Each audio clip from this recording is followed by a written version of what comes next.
వందనాలండి. మరి ఈరోజు అన్నయ్య వాళ్ళు జేబీఆర్‌సి కళాశాలని ఓపెన్ చేయటం కోసం వెళ్ళారు. అందుమూలంలో వారు నాకు అప్పగించినటువంటి క్లాస్‌ని దేవుని యొక్క సహాయంతో సంఘం యొక్క సహాయంతో నేను ముందుకెళ్తున్నాను. ఒక చిన్న ప్రార్థనతోని మనం క్లాస్‌లో జాయిన్ అవుదామండి. కళ్ళు మూసుకున్నట్లయితే ప్రార్థించుకుందాం. తండ్రి, మహాపరిశుద్ధుడా, గొప్ప దేవ, నీ ఘనమైన పాదాలకి అనేక వందనాలు. మమ్మల్ని ప్రేమించి సజీవ లెక్కలో ఉంచారు నాయన. మీకు కృతజ్ఞత స్తోత్రాలు. నీ విలువైన మాటల్ని మేము వినుటకు నాయన మమ్మల్ని నీ సన్నిధిలోకి నడిపించిన విధానం బట్టి వందనాలు తండ్రి. ఈ సమయమున మీరు నాయన మాకు నేర్పించే పాఠాన్ని ప్రభువా మేము నేర్చుకొని దాని ప్రకారం జీవించుటకు మంచి యోగ్యమైన మనసు మాకు అనుగ్రహించమని యేసుక్రీస్తు వారి నామంలో వేడుకొంచున్నాను తండ్రి. ఆమేన్. నా వాయిస్ క్లియర్గా ఉంది కదండి? ఆంటీ క్లియర్గానే. ఓకే. మన పాఠం ఇంతసేపు మనం విన్న పాటే ఈరోజు మన పాఠం. Diploma in theology second year, అందులోని పాఠం. ఇంతసేపు మనం ఏ పాట అయితే విన్నామో తల్లి తండ్రికి ఎవరైనా ఇంటి పేరు గురించి, అదే మన పాఠం ఈరోజు. ఇంటి పేరు ఉందా, పేరు మారిందా? ఎందుకు మన క్రైస్తవులుగా ఈ అంశాన్ని నేర్చుకోవాల్సిన అవసరం ఉంది అని అంటే, Bible open university India international ద్వారా ఎన్నో పాఠాలను తీసిన మన ఆత్మీయ తండ్రి గారు ఈ యొక్క పాఠం విషయంలో కూడా ఎన్నో జాగ్రత్తలు, మెలకువల్ని క్రైస్తవులుగా మనం కలిగి ఉండాలని మనకు నేర్పిస్తున్నాడు. ఎందుకు అనంటే, ఈ రోజున క్రైస్తవ్యం అనేది ఎలా అయిపోయింది అంటే, ఎక్కువ ఆచారాలు ఏవైతే చెయ్యొద్దు అని నూతన నిబంధన ద్వారా మనం తెలుసుకున్నామో, ఇంకా కూడా చాలా మటుకు అందులో ఉండిపోయి ఆచారాల కింద ఈ ఇంటి పేరు విషయంలో కూడా వాళ్ళు అందులో ఆలోచనలో ఉండిపోవడం జరుగుతుంది. అయితే వాటి నుండి మళ్ళీ బయటపడాలి అంటే మనకి ఆత్మీయ తండ్రి గారు ఎంతో చక్కటి పాఠాన్ని మనకి ఇవ్వడం జరిగింది. ఈ పాఠాన్ని జాన్సన్ అన్న కూడా చెప్పడం జరిగింది. చాలా బాగా చెప్పారండి. వినాల్సి వస్తే కంపల్సరీ మీరు వినండి, మిస్ అవ్వద్దు. ఎందుకంటే జాన్సన్ అన్న చెప్పే విధానం కానీ, ఆ పాఠంలో ఉన్న మెలకువలు కానీ మనకి క్లుప్తంగా అర్థమవుతాయి. అయితే ఇంటి పేరు గురించి ఉందా, మారిందా అన్న విషయం ఈ రోజున మనం నేర్చుకోవాల్సిన ప్రాధాన్యత ఎందుకు అనంటే, క్రైస్తవులుగా చాలా మటుకు ఇంటి పేరు మీద చాలా ప్రాధాన్యత ఇస్తారు. లోకంలో ఉన్న వాళ్ళందరూ ఏ విధంగా అయితే ఇంటి పేరు గురించి ఎంత ప్రాధాన్యత, ఇంపార్టెన్స్ ఇస్తున్నారో, అలా క్రైస్తవ్యంలో ఉన్న వాళ్ళు కూడా, క్రీస్తు రక్తంలో కడగబడిన వాళ్ళు కూడా, క్రైస్తవులై కూడా ఇంటి పేరు మీద చాలా ఫోకస్ చేస్తున్నారు ఈరోజు సమాజంలో. ఎందుకు అనంటే, వాక్యాన్ని క్లుప్తంగా చదవకపోవడం వల్ల, నేర్చుకోకపోవడం వల్ల. అసలు ఇంటి పేరు ప్రస్తావన ఎందుకు వస్తుంది అంటే, ఏదైనా ఒక సమాచారం తెలుసుకోవడం కోసం ఇంటి పేరు ప్రస్తావన వస్తుంది. ఈ ఇంటి పేరు అనేది ఎక్కడ మొదలైంది? ఇది ఎవరు పెట్టిన నియమం అంటే, దేవుడు పెట్టినది కాదు, మనుషులు పెట్టుకున్నదే. ఏ విధంగా అంటే, తండ్రి పేరు, తాత పేరు, ముత్తాతల పేర్లు, వారి ముందున్నటువంటి పేర్లు కలిపి దాన్ని ఇంటి పేరుగా పెట్టుకోవడం జరిగింది. అన్నయ్య చెప్తూ, జాన్సన్ అన్నయ్య ఒక మాట అన్నారు. తన పేరు ఎం జాన్సన్ విక్టర్. ఎం అంటే మూలపత్తి. ఎం అంటే మూలపత్తి. అది క్రీస్తులోకి రాకముందు. కానీ క్రీస్తులోకి వచ్చిన తర్వాత ఎక్కడ కూడా మన ఇంటి పేరు అనేది, ప్రస్తావన అనేది రాలేదు అన్నది. అలాగే ఆత్మీయ తండ్రి గారు డి సుందర్రావు అని మనకందరికీ తెలుసు. పి అంటే పొట్నూరి దేవసుందర్రావు. అలాంటి పేరుని డాడీ గారు ఈ రోజున మనం ఎలా పిలుచుకుంటున్నాం, జయశాలి అంటే మార్చుకున్నారు. ఎందుకంటే ఇంటి పేరు అనేది తాతలు ముత్తాతలు పెట్టుకున్నది, మనుషులు కల్పించుకున్నది, దేవుడు కల్పించలేదు. కాబట్టి దానికి మనం ఎక్కువగా ప్రాధాన్యత ఇవ్వనవసరం లేదు. మనం ఇంతకీ ఎవరము అంటే దేవుడే మనకు పెట్టినటువంటి పేరు ఏంటి అంటే రాజులైన యాజక సమూహం. మరి ఆయన కుమారుణ్ణి లోకంలోకి పంపించి ఆయన యొక్క పేరు, ఆయన యొక్క ఘనత, మహిమ, ప్రభావాలు మనకు తెలియజేస్తూ యేసుక్రీస్తు వారు ఏ విధంగా అయితే రాజ్యాన్ని ఆయన యొక్క రాజుగా ఏలి ఈ యొక్క లోకాన్ని వదిలి తిరిగి తండ్రి దగ్గరికి చేర్చబడ్డారో ఆయన పిల్లలుగా మనకు కూడా ఒక మంచి పేరు పెట్టాడండి. అదే మొదటి పేతురు 2వ అధ్యాయం 9వ వచనం. మొదటి పేతురు 2వ అధ్యాయం 9వ వచనం. అయితే మీరు చీకటిలో నుండి ఆశ్చర్యకరమైన తన వెలుగులోకి మిమ్మును పిలిచిన వాని గుణాతిశయములను ప్రచురము చేయు నిమిత్తము ఏర్పరచబడిన వంశము. చూడండి, ఈ వంశము అన్న మంచి పదాన్ని లోకంలో మనం ఏ విధంగా వాడేస్తున్నాము, వేరే వాటికి దీన్ని అప్లై చేస్తున్నాం. అసలు మన వంశం ఏంటంట? ఆయన యొక్క గుణాతిశయములను ప్రచురం చేసే వంశం. అంటే ఒక వంశముగా పిలువబడ్డాము అని అంటే ఆ వంశంలో ఏముండాలి అని అంటే దేవుని యొక్క గుణాతిశయములను ప్రచురం పరిచే వారిగా ఉండాలి. వాళ్ళే రాజులైన యాజక సమూహము. ఒకనాడు పాత నిబంధనలో దేవుడు యాజకత్వం చేసే పని లేవీయులకే ఇచ్చినప్పటికీ తర్వాత యేసుక్రీస్తు వారు వచ్చి భూమి మీద మరి పాత నిబంధనని తన నెరవేరుస్తూ తన శరీరం అందు కొట్టివేసి అందరినీ సమాధానంగా దేవునికి సన్నిధికి చేర్చి అందరినీ కూడా ఆయన రక్తంలో కడగబడిన తర్వాత మనల్ని కూడా అతనితో సమానంగా ఈరోజు నిజంగా అండి సమానమైనటువంటి హక్కు కానీ సమానమైనటువంటి పదవి కానీ సమానమైనటువంటి స్థానం కానీ ఎవరైనా ఇస్తారా మనకి లోకంలో? ఇవ్వరు. వారు కొంత పెద్ద స్థాయిలో ఉంటే కింద వాళ్ళని కింద స్థాయిగానే చూస్తారు. కానీ మన అన్న యేసుక్రీస్తు వారు ఆయన రాజుగా పిలువబడ్డాడు. మనకు ఒక సందర్భం తెలుసు. ఇక్కడ పిలాతు గారు మరి యేసుక్రీస్తు వారిని ఒక మాట అడుగుతారు. యోహాను సువార్త 18:37-38లో ఉంటుంది. యేసుక్రీస్తు వారిని సిలువేసే ముందు పిలాతు గారు ఒక ప్రశ్నని యేసుక్రీస్తు వారికి వేయడం జరుగుతుంది. ఏంటి అంటే అందుకు పిలాతు యోహాను సువార్త 18:37-38. అందుకు పిలాతు నీవు యూదులకు రాజువా అని అడిగినప్పుడు ఆయనను అడగగా అందుకు యేసు ఏమంటాడు? నీవు అన్నట్టు నేను రాజునే. అంటే యేసుక్రీస్తు వారు రాజు. ఇక్కడ ఆయన రక్తంలో కడగబడ్డ మనకు కూడా అంత గొప్ప భాగ్యాన్ని రాజులైన యాజక సమూహంలో ఒక వంశంలో మనల్ని కూడా ఆయనకు సమానంగా నిజంగా ఆయనకి రక్తం ద్వారా మనం కడగబడిన మనము అసలు ఆయన కంటే చాలా తక్కువ స్థానంలో ఉన్న మనల్ని కూడా రాజులుగా చేసేసాడు. మరి ఇంత మంచి వంశము, ఇంత మంచి ఇంటి పేరు ఉన్న తర్వాత మరి ఈ మానవులమైన మనము ఈ ఇంటి పేరు గురించి ఎందుకు ప్రస్తావించాల్సిన అవసరం వచ్చింది? ఇంటి పేరుకి ఎందుకు ప్రాధాన్యత ఇవ్వాల్సిన అవసరం వచ్చింది? చూడండి, చాలా ఉన్నాయి ఇంటి పేర్లు. కొన్ని వింటుంటే అసలుకి వాళ్ళ యొక్క వంశం గొప్పతనం గురించి బొబ్బిలి వంశం అనేది అంటారు. ఇంకా చూసినట్లయితే మనము మౌర్యులు, కాకతీయులు ఇలా అంటే వాళ్ళ చరిత్ర పుటలు కనబడాలి ప్రజల్లోకి, వాళ్ళ పేరు నిలబడాలి అని వాళ్ళ ఇంటి పేర్లు అనేటివి చాలా ప్రాధాన్యత ఇస్తూ ప్రకటించడం జరుగుతుంది.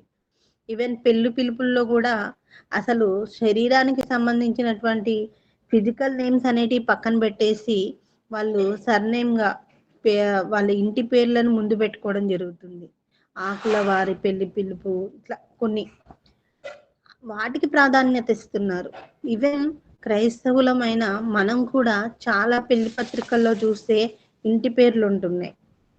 అంటే మనకి ఇక్కడ దేవుడు కానీ తండ్రిని పరిచయం చేస్తే మరి అలాంటి సందర్భాలు ఏవి కూడా మనకు కనబడట్లేదు. ఎందుకు అనంటే మరి తాతలు ముత్తాతలు తండ్రుల దగ్గర నుంచి వచ్చిన ఇంటి పేరుకే ఎక్కువ ప్రాధాన్యత ఇస్తున్నట్టు మనం చూడగలుగుతాం. ఇక్కడ యేసుక్రీస్తు వారు తాను రాజు అని ఆ యొక్క రాజులైన యాజక సమూహం అనే ప్రాధాన్యత మనకి ఇచ్చాడు. మరి దాన్ని మనం నిలబెట్టుకోవాలి. అసలు ఈ ఇంటి పేరు గొడవ మనకొచ్చింది మనుషులుగా మనకి. మనకన్నా ముందున్న వాళ్ళు ఎంతో మంది పితరులున్నారు. అందులో చూసుకుంటే ఫర్ ఎగ్జాంపుల్ ఆదాముని తీసుకుందాం. ఆదాం ఎవరు? ఆదాము నా వాయిస్ వినబడుతుంది కదండీ! క్లియర్‌గా ఉందా నా వాయిస్? ఆ! ఆదాము ఎవరు?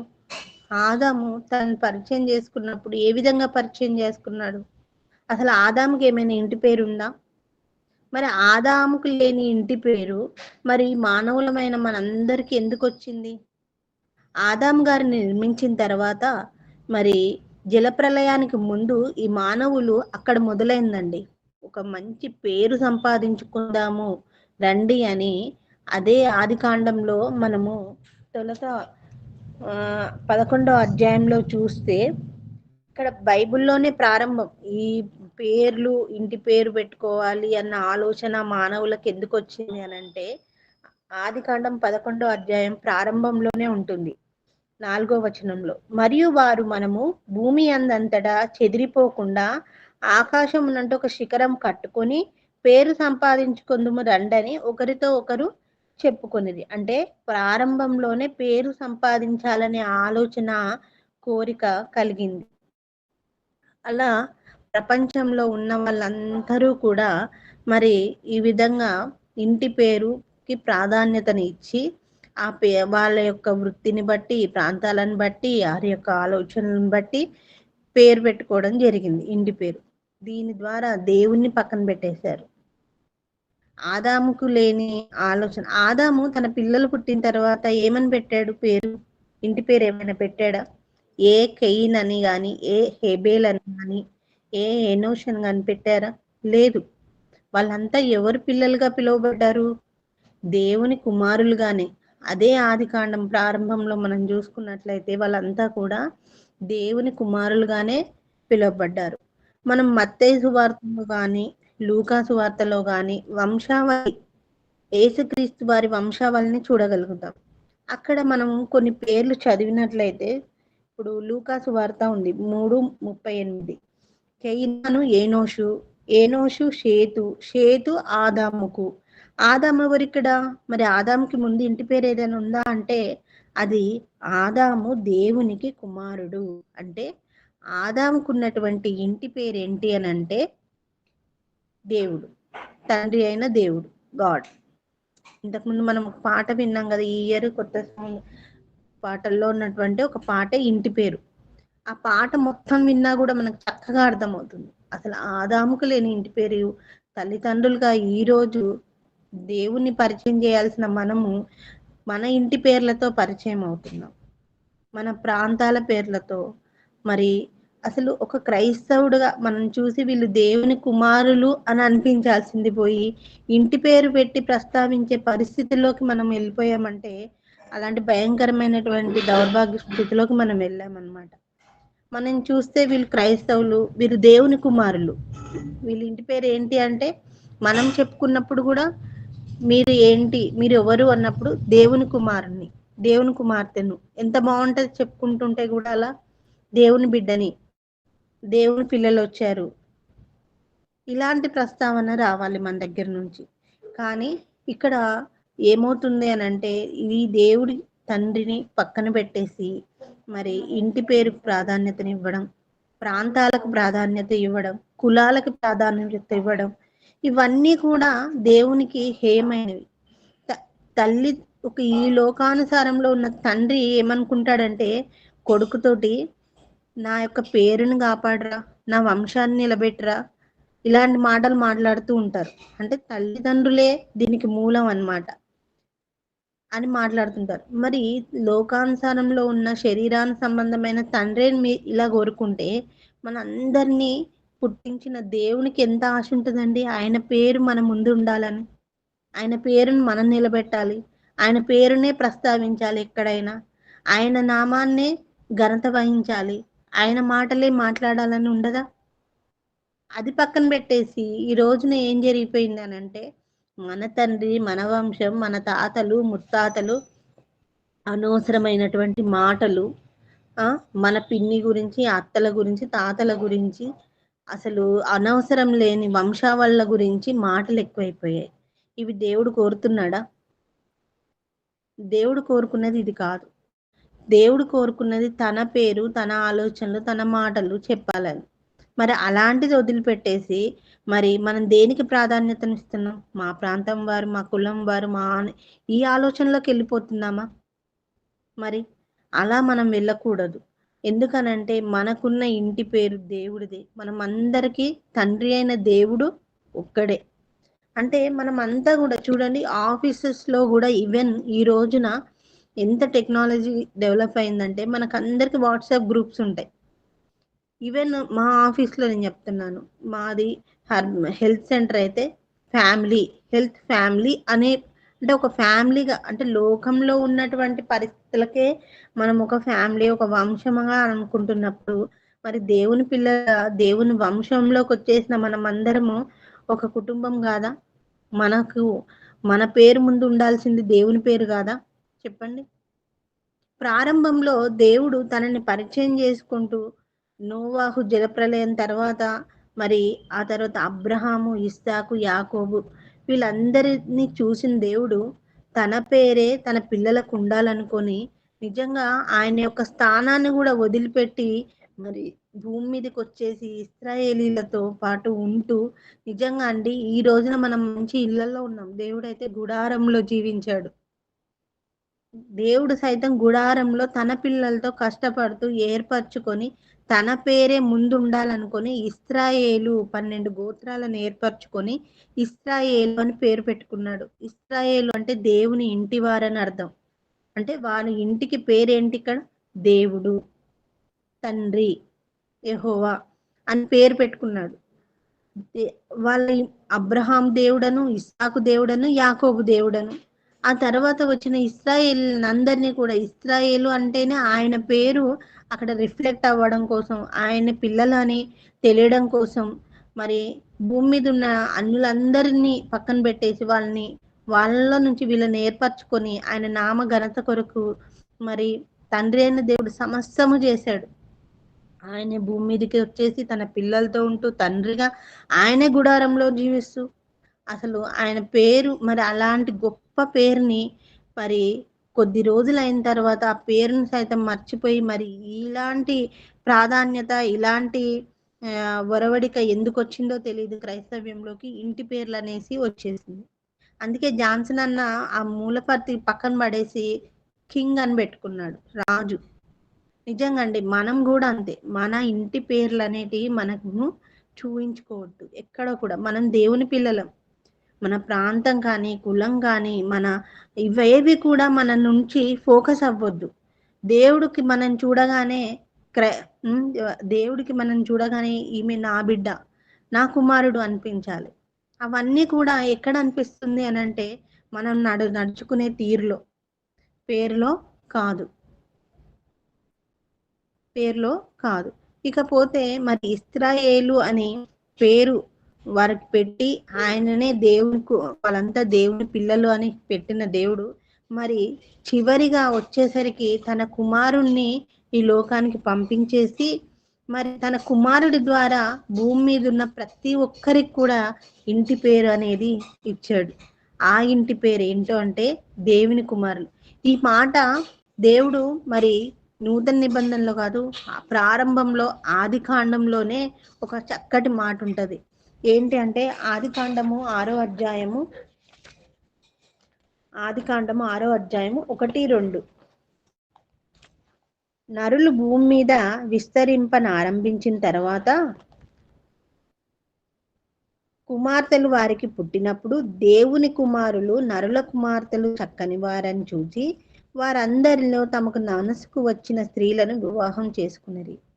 ఇక్కడ ఆదాము కుమారులు అనొచ్చు కదా, ఆదాము సంతతి నుంచే కదా అందరు వచ్చింది.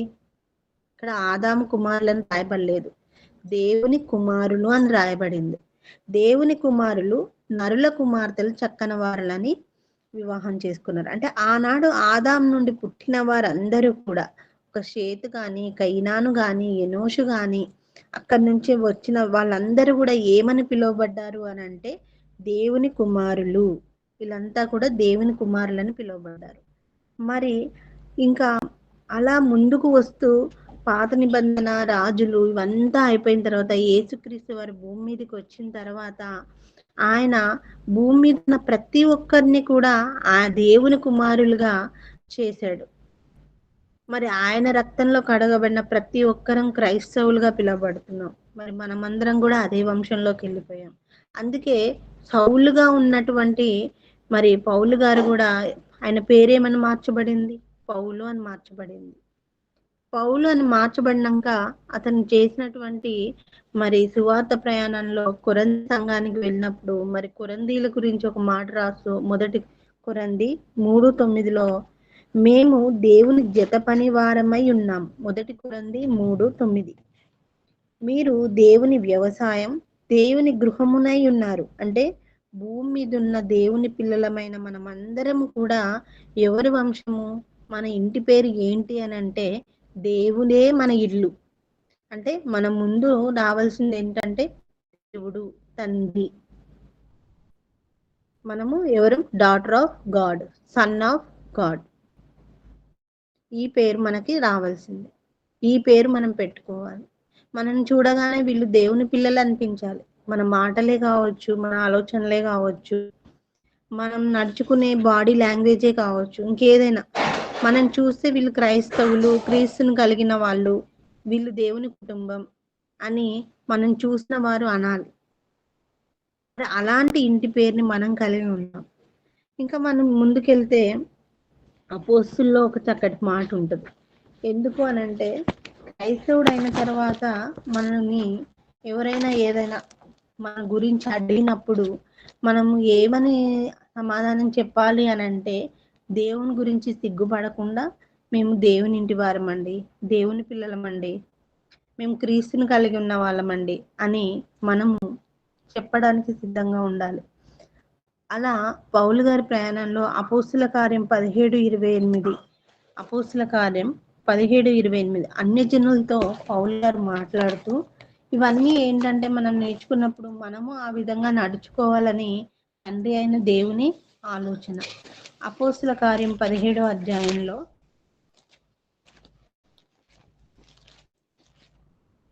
17వ అధ్యాయం 28వ వచనంలో చూడండి. ఇక్కడ ఏమంటారు అని అంటే మనం ఆయన యందు బ్రతుకుచున్నాము, చెల్లించుచున్నాము, ఉనికి కలిగి ఉన్నాము. అటువలే మనం ఆయన సంతానమని మీ కవీశ్వరుల్లో కొందరును చెప్పుచున్నారు. అంటే మనల్ని చూసి ఏమనాలి అని అంటే మనం దేవుని వారము. మనం ఎవరమండి? దేవుని వారమని వాళ్ళ నోటితో వాళ్ళే చెప్పాలి. అలా మనం చూసినప్పుడు మనం అలా కనిపించాలి వాళ్ళకి. లేదు అనంటే దేవుడు మనలో దేవుడు ఫోకస్ అవ్వలేదు ఎదుటి వాళ్ళకి అనంటే అది మరి క్రైస్తవులుగా ఒప్పుకోవలసినటువంటి పరిస్థితి కాదు. క్రీస్తుని ధరించుకున్న మనము మరి మనలో క్రీస్తు కనిపించాలి. మన పేరులో, మన క్రియల్లో, మన ఆలోచనలో కనిపించినప్పుడు వీళ్ళు క్రీస్తు వారై ఉన్నారు, వీరు దేవుని కుటుంబం, దేవుని వంశం, వీళ్ళ ఇంటి పేరు దేవుడిది అని చెప్పే పరిస్థితిలో మనం ఉండాలి. ఇంకా మనం చూస్తే ఇశ్రాయేలీలను దేవుడు ఏర్పరచుకుని అందుకే ఒక చక్కటి మాట అంటాడు, నా కుమారులు. దేవుడు నిజంగా మనం తండ్రి అని ఎన్నిసార్లు పిలుస్తామో తెలియదు కానీ మనము బైబిల్ అంతట్లో మనం చదివినప్పుడు ప్రతిసారి పాత నిబంధనలు ఇశ్రాయేలును ఏర్పరచుకున్నప్పుడు కానీ తర్వాత కానీ నూతన నిబంధనలో క్రీస్తుని లోకానికి పంపించిన తర్వాత కానీ ఎన్నిసార్లు నా కుమారులు, నా బిడ్డ, నా కొడుకు అని నిజంగా తండ్రి ప్రస్తావించారంటే హోషేయ గ్రంథంలో ఉంటుంది. 11వ అధ్యాయం 1వ వచనం. ఇశ్రాయేలు బాలుడై ఉండగా నేను అతని ఎడల ప్రేమ కలిగి నా కుమారుని ఐగుప్తులో నుండి పిలిచితిని.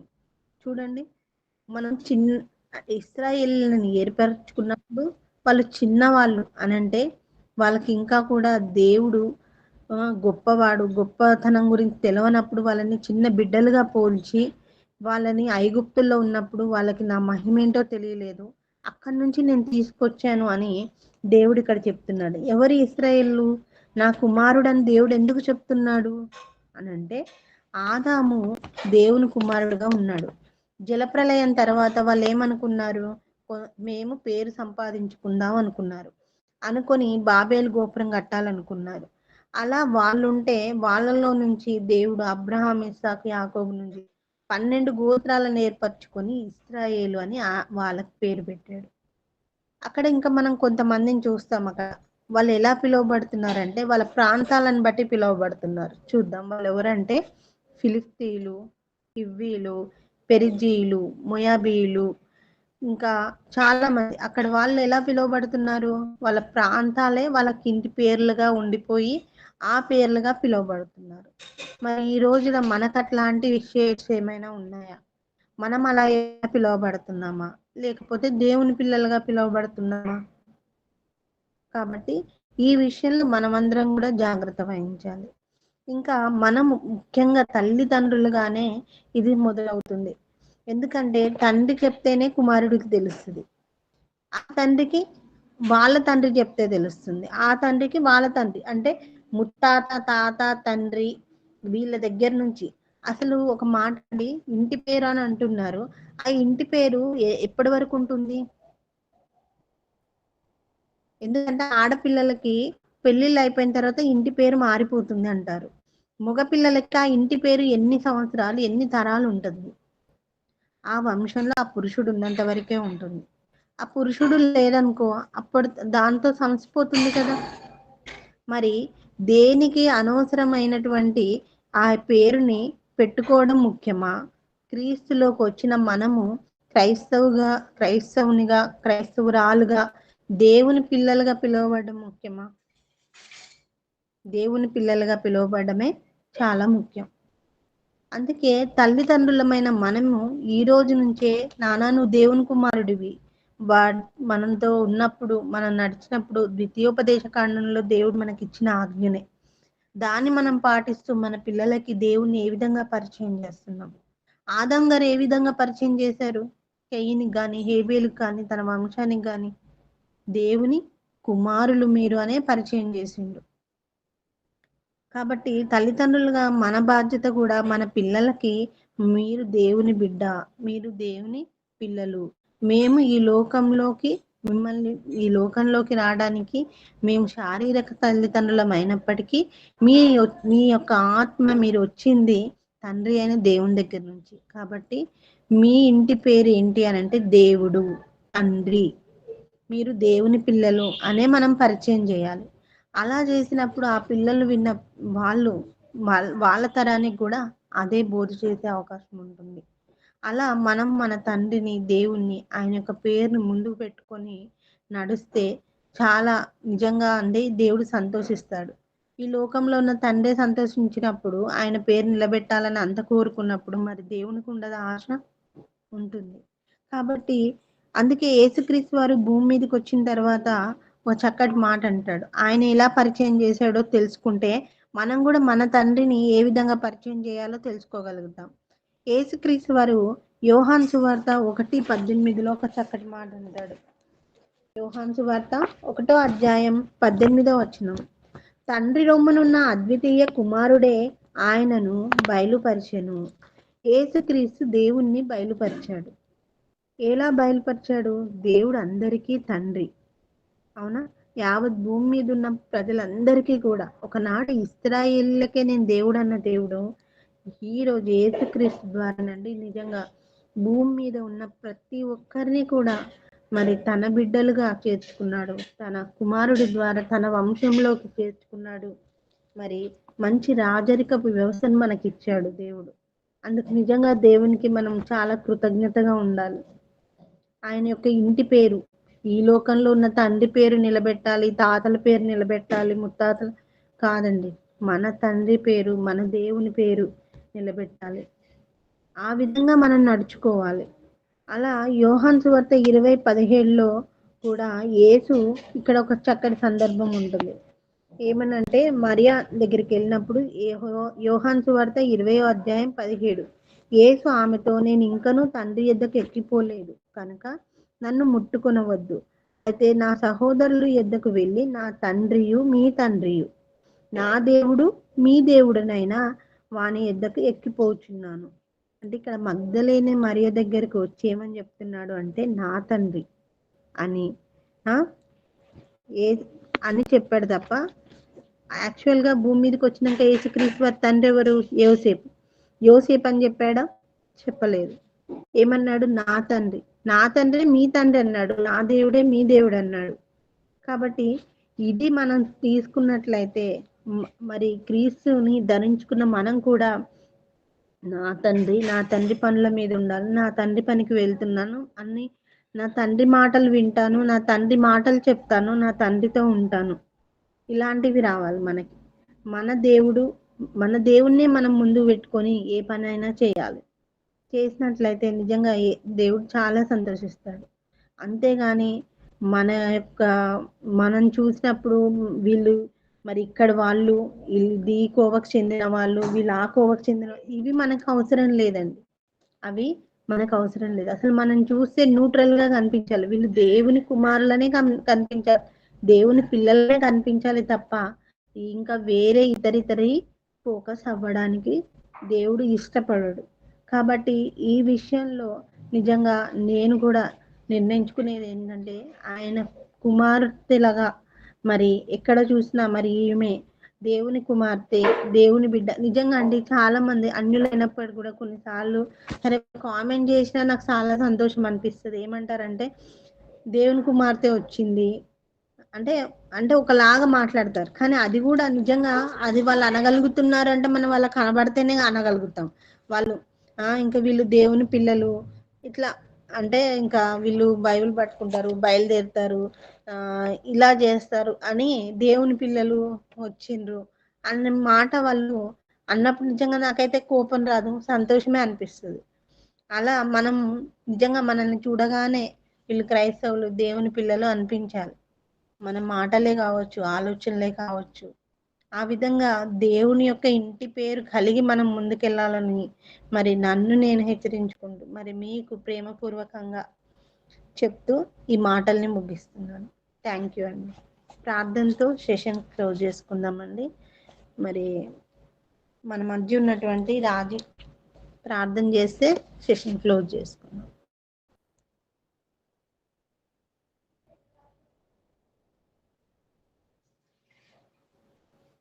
రాజీ ఉన్నవరా?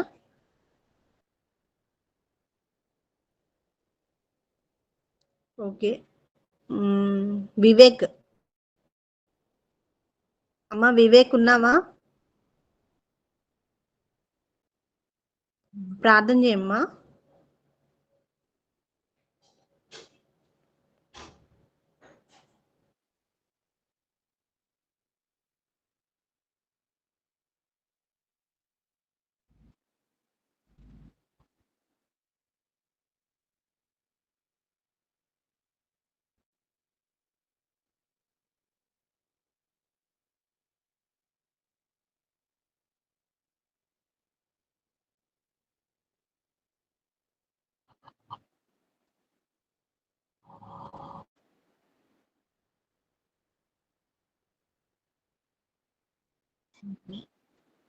ఓకే అండి. రేపు మార్నింగ్ ఉంది. మార్నింగ్ కలుస్తాం.